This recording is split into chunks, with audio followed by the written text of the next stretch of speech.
What if I told you that before slavery became law, before chains and auctions defined black life in America, there was another story? One that doesn't begin in bondage, but in brilliance.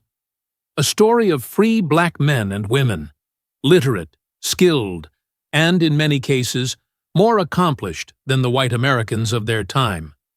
Yeah, that's the chapter they never let you read.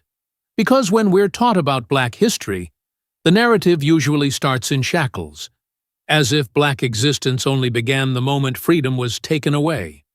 But, buried beneath the ashes of forgotten textbooks and whitewashed curriculum lies a powerful truth.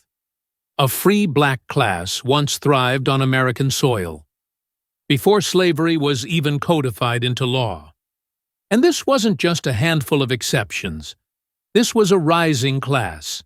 Artisans, scholars, landowners, black pioneers who laid the foundation for a legacy that would echo for centuries. So hit that like button as we peel back the layers and uncover the erased legacy of America's first black elite. I thought was worth repeating here that there were over 700,000 free blacks. It wasn't just slaves that were here in the U.S. Over time. During slavery, there were 700,000 free blacks.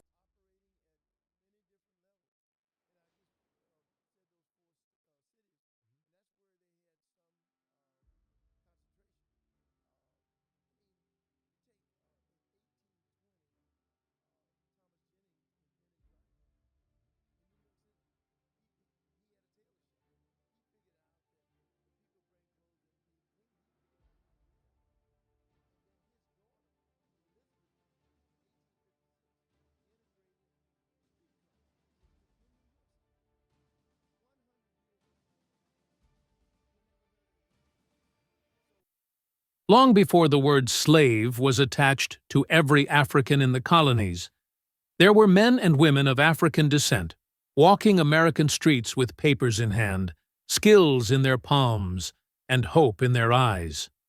When Africans arrived in Virginia in 1619, many were not brought in as slaves, but as indentured servants. Yes, you heard that right.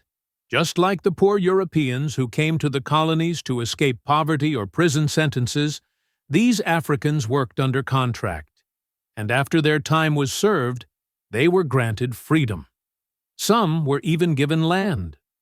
Back then, America hadn't yet decided what blackness meant. The racial caste system we know today hadn't fully been built. That meant, for a short but powerful time, there was possibility. But in 1661, everything changed. Virginia became the first colony to write slavery into law, transforming servitude into lifelong hereditary bondage. Just like that, an entire future was ripped away. But here's what they don't want you to know. Some black people still found ways to rise. Take Olaudah Equiano, also known as Gustavus Vassa, a kidnapped boy from West Africa who bought his freedom and became one of the first internationally recognized black authors. His memoir became a bestseller and helped ignite the British movement to abolish the transatlantic slave trade. His story wasn't a miracle, it was a blueprint. Because throughout colonial America, a small but determined group of free black people refused to be boxed in. They educated themselves, they built lives, they built communities, and they were never supposed to exist. After the American colonies broke free from British rule, the Revolution sparked something even bigger than independence. It sparked a new kind of black ambition. The same words written by the Founding Fathers, life, liberty, and the pursuit of happiness, were never meant for black people, but they rang louder than expected. In the North, where slavery wasn't as deeply entrenched, those ideals began to crack the system.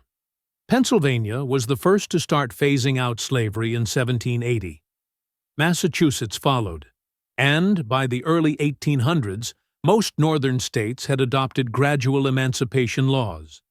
The result?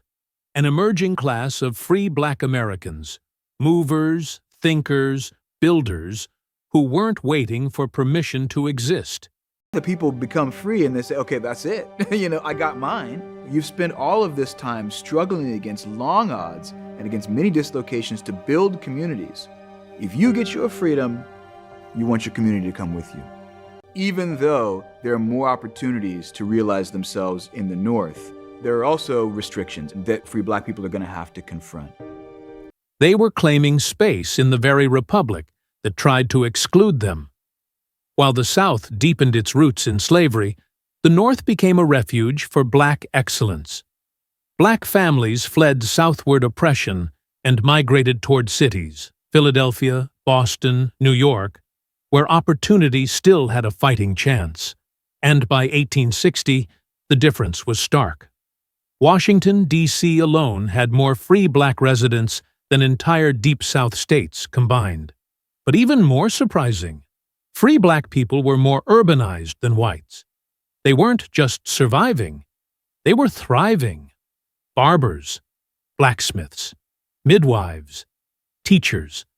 They formed tight-knit neighborhoods, opened schools and churches, and laid down cultural roots that would nourish the generations that followed. This wasn't just migration, it was a movement. And now, let's talk about the most dangerous weapon these early Black Americans carried: knowledge. In a time when most Black people were legally barred from learning to read or write, free Black citizens were publishing newspapers, forming literary societies, and opening libraries. By 1850, census data revealed something extraordinary. A majority of free Black people were literate. That's right. Many could read and write with fluency that rivaled and often surpassed their white neighbors. They weren't just intelligent. They were organized, strategic, and deadly to the system that thrived on ignorance. Names like Benjamin Banneker, mathematician, astronomer, and advisor to presidents, weren't anomalies. They were products of a growing network of educated Black families. So what we do with the Kinsey Collection, we bring these other people in. We tell you about people that we should know, but we just don't because it's been wiped out because of the myth of absence. And I didn't finish with the myth of absence. The myth of absence really is not, nobody's mad at us. They just omit us. Right. That's even worse. Yeah. I mean, if somebody omits you, and Khalil says it, that it's like you go to the prom, and you're the prom king, and they Photoshop you out of the picture. Wow. So when you come back and look, you're not there, and you cannot prove that you did anything. Right. That's the problem we have in America now, and that's why the Kinsey Collection strives to put us in the narrative by talking and showing you all of these remarkable people through books, manuscripts, and 2- and 3-dimensional art. These families passed down more than names. They passed down tools, books, land, discipline, and ambition. By the time W.E.B. Du Bois became the first Black Ph.D. from Harvard, his roots were already planted in that early class. His grandfather was a free man of color, landowner, respected, and educated. The same goes for Thurgood Marshall. His great-grandfather, a freedman, taught his children the value of education and perseverance, values that would later shape a future Supreme Court justice. You see, brilliance doesn't come out of nowhere. It comes from legacy. But how did this freedom even happen in a world built to prevent it? Sometimes it came through blood, through the children born from the violent, coercive relationships between white enslavers and enslaved women. These children, mixed race, lighter-skinned, were often treated differently. Some were granted freedom in wills. Others were educated alongside their white half-siblings. A few were quietly sent north, enrolled in colleges under forged names or hush-hush arrangements. Blanche K. Bruce, born into slavery in Virginia, was likely the son of his white enslaver. But he was given access to tutors, and that early advantage helped him rise all the way to the U.S. Senate during Reconstruction. Yes, their freedom was complicated. Yes, it was rare. But it was real. And it gave birth to a social class, Black Americans who were better educated, better connected, and more economically mobile than the system wanted to admit. Only 14% of the black population was free before emancipation. But from that 14% came the architects of Black America's intellectual revolution. They challenged stereotypes, they changed laws, they changed the world. So, no, Black history didn't start with chains.